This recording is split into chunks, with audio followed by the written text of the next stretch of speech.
Hello everyone, সবাই কেমন আছো? আবারও কিন্তু তোমাদের জন্য ছোট্ট একটি মিনি ব্লগ নিয়ে হাজির হয়েছি। দেখো এখন বাজে রাত 7:55 আর এই মিয়া এসে বলছে চল এখন অনেক জায়গায় যাব। তো আমিও বেরিয়ে পড়লাম ঘুরতে যাওয়ার লোভে। আর শালার ঘন্টা সোজা আমাকে মেলাতে নিয়ে চলে আসলো।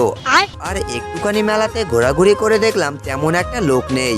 লোকজন না থাকলে কি আর মেলাতে থাকতে ভালো লাগে? আর ভালো লাগছিল না বলে আর এক জায়গায় যাওয়ার জন্য বেরিয়ে পড়লাম। আর আস্তে আস্তে দেখি রাস্তায় এক জায়গাতে জলসা হচ্ছে। আর দেখো মেলার থেকে এখানে কত সুন্দর লোকজনে ভরা। আর এখানে এত পরিমাণ ভিড় আমরা সামনে এগোতেই পারছি না। তো যাই হোক, এইভাবে এগোতে এগোতে হঠাৎ একটা বন্ধুর দিকে চোখ পড়ে। তো এই বন্ধুর সঙ্গে অনেক স্মৃতি জড়িয়ে আছে, অন্য একদিন বলবো। কিন্তু গাইজ এত ভিড়ের মধ্যেও আমার চোখ এটা এড়িয়ে আর যেতে পারলো না।